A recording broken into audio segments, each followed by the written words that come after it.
अस्सलामुअलैकुम वरहमतुल्लाहि वबरकातुहू। दोस्तों, आज हम हर्बल वियाग्रा पर बात करेंगे।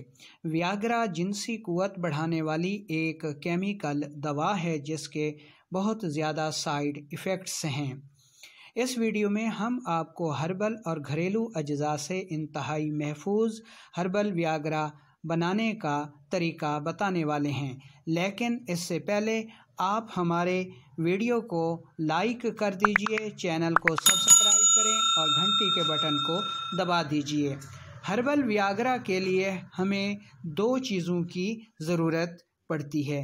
नंबर 1, छुआरे 2 अदद और दूध आधा किलो। दूध में छुआरे अच्छी तरह उबाल लें कि छुआरे नरम हो जाएं और दूध 1 पाव बच जाए। छुआरे खाकर ऊपर से दूध पी लें। ये एक वक्त की खुराक है, इसे आपने सुबह शाम इस्तेमाल करना है। हर्बल वियाग्रा जिनसी कुव्वत के लिए ज़बरदस्त दवा है। ये उज़्व तनासुल में बेपनाह सख्ती पैदा करती है, मनी को गाढ़ा करती है, जिनसी वक्त को बढ़ाती है। ये हर्बल वियाग्रा शुगर के मरीज़ों की जिनसी कुव्वत बढ़ाने में भी इंतहाई मुफीद